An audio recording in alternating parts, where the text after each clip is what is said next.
अब जाके उसको रिफ्रेश करेंगे तो हमारा पता चलेगा कि वो क्या है, ऐड है कि नहीं है। तो देखिए हमारा कलर अप्लाई हो गया, तो सिंपल सी बात है हमारा जो है वो काम कर रहा है कोड।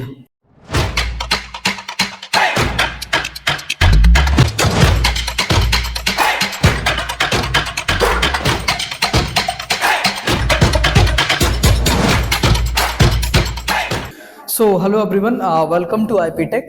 जहाँ पे आज जो हमारा क्लास है ना वो क्या है, सीएसएस सिलेक्टर का है। ठीक है, तो आज हम क्या देख रहे होंगे, सीएसएस सिलेक्टर देख रहे होंगे। ठीक है, मैं अपना स्क्रीन आपको ये सामने शो कर रहा हूँ। ठीक है, और तो एक काम करते हैं, सबसे पहले एक इंडेक्स फाइल क्रिएट करते हैं। ठीक है, index.html। ठीक है, और यहाँ पे हम एक काम करते हैं, पहले तो कुछ एलिमेंट तो बना लें हम।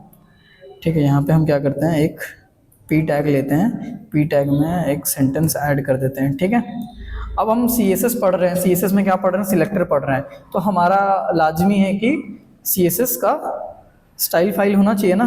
तो एक सीएसएस फाइल क्रिएट कर लेते हैं, इसको क्या कहते हैं, एक्सटर्नल सीएसएस कहते हैं। ठीक है, चलिए सिलेक्टर, सिलेक्टर में हमको क्या क्या पढ़ना है, एलिमेंट सिलेक्टर पढ़ना है। ठीक है, क्लास सिलेक्टर पढ़ना है, आईडी सिलेक्टर पढ़ना है, ग्रुप सिलेक्टर पढ़ना है, और क्या पढ़ना है, डिसेंट सिलेक्टर पढ़ना है, और क्या पढ़ना है, चाइल्ड सिलेक्टर पढ़ना है।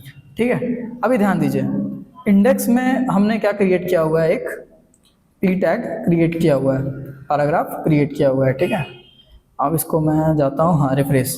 ठीक है, अब देखिए सीएसएस के लिए हमने फाइल तो क्रिएट कर दिया बट लिंक नहीं किया, इसको लिंक करते हैं पहले। ठीक है, और यहाँ पे हम क्या लिखेंगे, अपने फाइल का नाम। ठीक है, अब देखिए ये लाइन से मुझे पता चल जाएगा कि क्या है, इससे कनेक्टेड है कि नहीं है। बट अगर और अच्छे से पता करना है तो हम क्या करेंगे, पी टैग में कलर दे देते हैं। अब जाके उसको रिफ्रेश करेंगे तो हमारा पता चलेगा कि वो क्या है, ऐड है कि नहीं है। तो देखिए हमारा कलर अप्लाई हो गया, तो सिंपल सी बात है हमारा जो है वो काम कर रहा है कोड।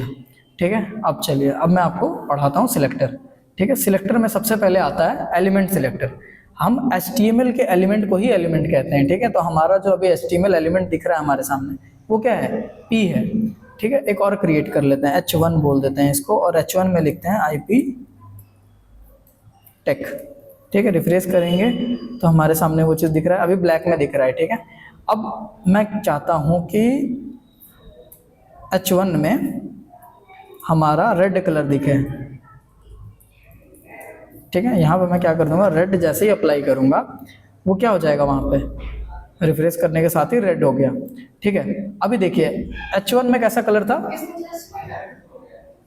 क्लास ही चल रही है अभी। ठीक है, उसको थोड़ा बंद कर दीजिए, और डिस्टर्बेंस हो जाती है बार बार, फ्लो टूट जाता है। हाँ था, फिर भूल गया मैं। ठीक है, तो देखिए H1 में पहले क्या था, ब्लैक कलर अप्लाई हुआ था, अब क्या है उसमें हमने रेड कलर अप्लाई किया। ठीक है, तो उसके पहले हमने क्या किया था, H1 को सिलेक्ट किया था। ठीक है, अब देखिए एक और हम क्रिएट करते हैं क्या, H1 एलिमेंट। ठीक है, H1 एलिमेंट और एक क्रिएट करते हैं जहाँ पे हम डिफरेंट कलर ऐड करेंगे। यहाँ पे डालते हैं YT क्लासेस। ठीक है, तो हमारा आईपी टेक के नीचे दिखा रहा होगा। अब एक बात बताइए, यहाँ H1 है, यहाँ भी H1 है। ठीक है, और हमने कलर दिया हुआ है रेड। मैं चाहता हूँ कि एक में रेड दिखाई दे, एक में ब्लू दिखाई दे, तो कैसे पॉसिबल है। ठीक है, तो उसके लिए हम पढ़ेंगे क्लास सिलेक्टर। एलिमेंट सिलेक्टर तो क्लियर हो गया कि जब आप एलिमेंट को सिलेक्ट करके कोई चीज़, कलर, कोई भी प्रॉपर्टी अप्लाई कर रहे हो, ठीक है, वो क्या कहलाएगा, हमारा एलिमेंट सिलेक्टर कहलाएगा। ठीक है, चलिए, तो अभी हम यहाँ पे दो हमारा सेम एलिमेंट है। ठीक है, और क्लास सिलेक्टर कब यूज करेंगे, जब दो सेम एलिमेंट है या फिर मुझे डिफरेंट डिफरेंट कलर ऐड करना है, तो हम क्या करेंगे, अलग अलग क्लास में डिवाइड कर देंगे। ठीक है, और उस क्लास में जब हम उसको कलर देंगे तो वो क्या हो जाएगा, वो चीज़ अप्लाई हो जाएगा। ठीक है, अभी छोड़िए, यहाँ पे आते हैं। ठीक है, H1 में अब हम क्या करते हैं, इसको एक क्लास देते हैं सबसे पहले। ठीक है, क्लास के लिए क्या कीवर्ड होता है, क्लास, और यहाँ पे हम दे देते हैं YT दे देते हैं। ठीक है, अब इसको मुझे क्या करना है, एक्सेस करना है। ठीक है, तो मुझे उसके लिए क्या करना पड़ेगा, .YT। अब अगर मैं इसको कलर देता हूँ, बोलता हूँ कि भाई एक काम करो, ब्लू दे दो, क्या ये काम करेगा। ठीक है, और एक तरीका है, अभी तो मैं बताया आपको, ठीक है, कि डॉट के साथ, ये तो मैं पढ़ाया था। ठीक है, लेकिन अगर मैं चाहता हूँ एक और पहले क्रिएट कर दूँ ताकि थोड़ा आपको कन्फ्यूज़न दिखाई दे, ठीक है, यहाँ पे मैं ऐड करता हूँ कुछ भी डाल देते हैं फिलहाल कॉन्टैक्ट, ठीक है। यहाँ पे भी H1 है। अब देखिए एक में क्या है आपका रेड कलर अप्लाई है, एक में क्या है ब्लू है, तो अभी जो H1 क्रिएट किया हूँ वो कौन सा कलर दिखाई देगा आपको? रेड दिखाई देगा, ठीक है। अब इसको मैं अलग क्लास देता हूँ, ठीक है, इसको मैं अलग क्लास देता हूँ, ठीक है। इसको मैं बोलता हूँ ONE1, ठीक है। अब अभी भी हमारा क्या होगा, वही कलर दिखाई दे रहा होगा, क्यों? क्योंकि इस क्लास में मैंने कलर नहीं दिया, ठीक है। अब कई बार एक और फॉर्मेट होता है H1.ONE1, ठीक है। अब यहाँ पे जाके मैं कलर दूंगा इसको ग्रीन, ठीक है।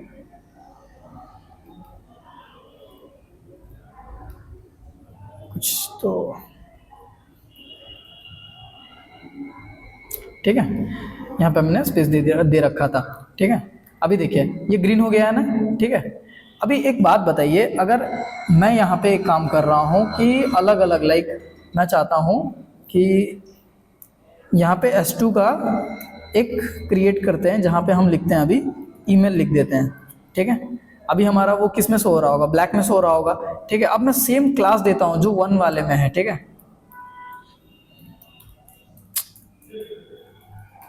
इसमें को मैं 1 वाला क्लास देता हूँ, ठीक है। अभी देखिए ये काम नहीं कर रहा ना, लेकिन जैसे ही मैं इसको YT दूंगा ये तुरंत काम करेगा। देखिए ये काम किया कि नहीं काम किया? काम किया ना, ठीक है। ऐसा क्यों हुआ, देखो यही समझना है, मैं इसीलिए मैं इतना सारा एग्जांपल ले रखा हूँ क्लास और आईडी में, सॉरी क्लास और एलिमेंट में। एलिमेंट को जब हम कलर दे रहे थे तो वो एलिमेंट पे पूरे एलिमेंट पे अप्लाई हो रहा था, लेकिन जब हम क्लास में दिए तो जहां जहां वो क्लास अप्लाई हुआ होगा ना उस क्लास में भी कलर जाएगा। जैसे कि आपका .yt वाला एग्जांपल ले लो आप, ठीक है। उसके नीचे देखो आप, मैंने एलिमेंट के अंदर क्लास बना के वैसे ही लिखा भी है कि H1 डॉट वो क्लास का नाम। अगर मैं ऐसा दूंगा तो ये जब ऐसा एलिमेंट होगा और ऐसा क्लास होगा तभी ये कलर क्या होगा, अप्लाई होगा। ये एक डिफरेंस है, ठीक है। चलिए इतना समझ में आ गया एलिमेंट और क्लास के बारे में, और एक कंफ्यूजन जो होती है वो भी दूर हो गई आपकी। अब बचती है हमारी आईडी सिलेक्टर। आईडी सिलेक्टर क्या होता है कि जब आप क्या क्रिएट करते हो, एक आईडी क्रिएट करते हो। आईडी क्रिएट करने के लिए क्या होता है, हम हैश का यूज करते हैं, ठीक है। जैसे अभी मैं यहाँ पे क्लास दिया, ठीक है। यहाँ पे क्लास ना देके अगर मैं देता आईडी, ठीक है, आईडी के लिए मैं देता 1 दे देता अगर, ठीक है। अब मैं अगर इस आईडी को एक्सेस करना चाहूंगा तो उसके लिए मुझे क्या करना पड़ेगा, हैश का यूज करना पड़ेगा, और क्या लिखना पड़ेगा, 1 लिखना पड़ेगा, ठीक है। अब अगर मैं यहाँ पे कलर का कोई प्रॉपर्टी अप्लाई करता हूँ, इसमें अगर मैं देता हूँ येलो, ठीक है, अब देखो वो काम करेगा, काम किया ना, ठीक है। तो यहाँ पे क्या समझ में आया कि आईडी के लिए हम क्या यूज करते हैं, हैश का यूज करते हैं, ठीक है। अब बचता क्या है हमारा ग्रुप सिलेक्टर। ग्रुप सिलेक्टर थोड़ा सा डिफरेंस है और कॉम्बिनेशन कह सकते हैं, ठीक है। कैसे, अगर मुझे एक साथ दो एलिमेंट पे हमको क्या करना है, कलर देना है, ठीक है। उसके लिए बहुत इजी सिंटेक्स है, कुछ भी नहीं है, ठीक है। अब मैं थोड़ा सा इन सबको मिटाता हूँ, ठीक है। मैं क्या कर रहा हूँ, H1 और H2 है ना हमारा टैग, इसके अंदर हम क्या कर रहे हैं, कलर दे रहे हैं, तो उसके लिए हम क्या लगाएंगे, बस कॉमा, इससे हमारा काम बन जाएगा, ठीक है। अब मैं इसको देता हूँ कलर और इसको बोलता हूँ कि भाई येलो हो जाओ तुम, ठीक है। अब मैं जैसे ही रिफ्रेश करूँगा तो देखिए जहाँ जहाँ H1 यूज हुआ होगा और जहाँ H2 यूज हुआ होगा वो क्या हो जाएगा, हमारा येलो हो जाएगा। समझ में आया, ठीक है। तो उसके लिए हम क्या यूज कर रहे हैं, दो एलिमेंट के बीच में हम क्या कर दे रहे हैं, कॉमा का यूज कर दे रहे हैं, ठीक है। तो ये होता है हमारा ग्रुप सिलेक्टर, ठीक है। यहाँ तक क्लियर है, ठीक है। अब बचता क्या है आपका डिसेंट सिलेक्टर, ठीक है। यहाँ पे हम क्या करेंगे कि select all element inside another element, ठीक है। लाइक अगर मैं एक काम क्रिएट करता हूँ, ठीक है, एक एग्जांपल ले लेते हैं हम, ठीक है, जहाँ पे हम क्या कर रहे हैं, डिव क्रिएट कर रहे हैं, ठीक है। इन सबको थोड़ा हटाता हूँ, थोड़ा क्लीन दिखे,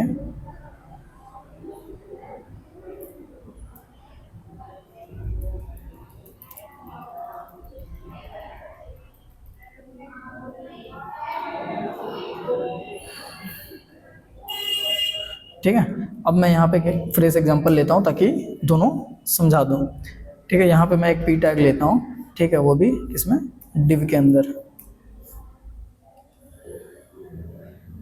div क्या है बेसिकली मैं आपको बताया हूँ, और अगर आप कमेंट करोगे तो मैं इसमें एक और क्लास ले लूँगा जो div वाला जो प्रॉब्लम होता है ना, जो कन्फ्यूज़न होता है, वो हम इसमें क्या कर पाएंगे, बात कर पाएंगे। ठीक है, अगर आप शॉर्ट्स चाहते हो इस पर तो आप वो भी कमेंट कर सकते हो। ठीक है, चलिए इस पर अब हम क्या करते हैं, कोई सिंटेक्स ले लेते हैं या फिर हेलो वर्ल्ड भी चलेगा। ठीक है, हेलो वर्ल्ड्स। अब देखो काम तो वही होगा, पी टैग जैसे दिखाई देता है वैसे ही होगा।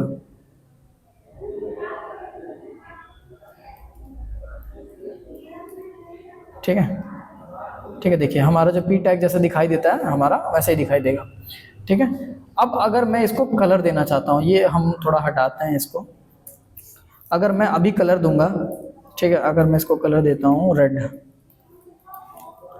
देखिए ये हमारा आएगा। ठीक है, अब एक और क्रिएट करता हूँ मैं। ठीक है, एक और क्रिएट करता हूँ मैं पी टैग, यहाँ बोलता हूँ मैं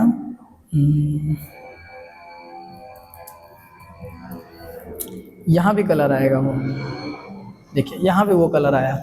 ठीक है, ठीक है, अब एक चीज़ देखिएगा ध्यान से थोड़ा सा। अब यहाँ पे मैंने क्या कर दिया, रेड कलर दे दिया जो कि दोनों में अप्लाई था। ठीक है, अब मैं थोड़ा क्लासीफाई करता हूँ इसको। ठीक है, डिव के अंदर जो पी है अब उसको मुझे क्या करना है, कलर देना है। ठीक है, अब क्या बोलूँगा मैं, ऑरेंज। ठीक है, इसको मैं क्या बोलता हूँ, ऑरेंज। ठीक है, अब देखिए जो हमारा डिव के अंदर पी था उसमें बस कलर अप्लाई हुआ। ठीक है, अप्लाई हुआ ना, जो चीज़ मैं अभी थोड़ी देर पहले ऊपर बताया था उसी चीज़ को मैं डिव में बता रहा हूँ। ठीक है, तो ऐसे अगर मुझे चाहिए तो हम कैसे यूज़ करेंगे, उसको क्या कहेंगे, कौन सा सिलेक्टर, डिसेंट सिलेक्टर कहेंगे। ठीक है, कैसे यूज़ किया हमने आपने देख लिया। ठीक है, अब इसी में मैं आपको बताऊंगा क्या, चाइल्ड के बारे में भी। ठीक है, अब इसी का एग्जांपल ले लेते हैं हम। ठीक है, इसको थोड़ा सा एक काम करते हैं, एक और टैग लेके या फिर इस टैग को हटाते हैं, स्पैन टैग के अंदर लिख देते हैं।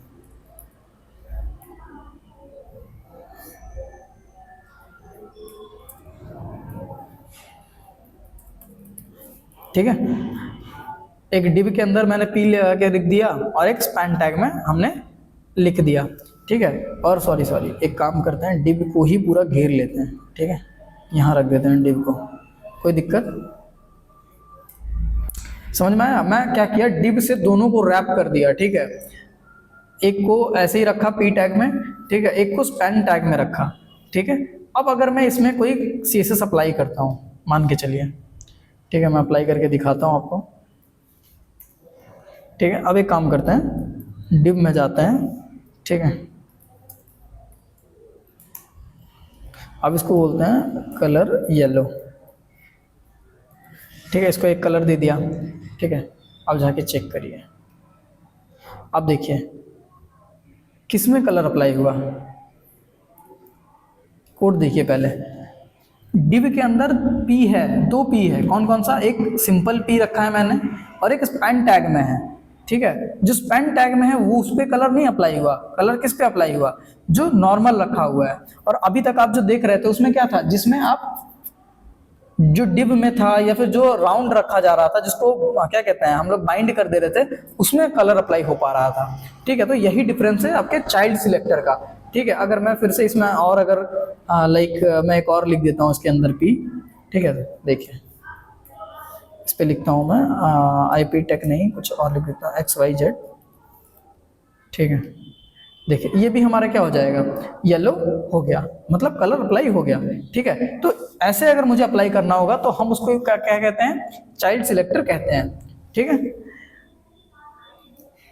आई होप इसमें अभी कोई कंफ्यूजन ना हो। अगर कंफ्यूजन हो रही है तो आप मेरे को कमेंट करो, मैं शॉर्ट्स के माध्यम से उस टॉपिक पे बात करेंगे। ठीक है, या फिर नेक्स्ट टाइम में जो वीडियो आएगी ना उसमें हम क्या करेंगे उसको बता रहे होंगे। ठीक है, डाउट सेशन के तौर पे। ठीक है, तो चलो फिर मिलते हैं नेक्स्ट क्लास में। ठीक है।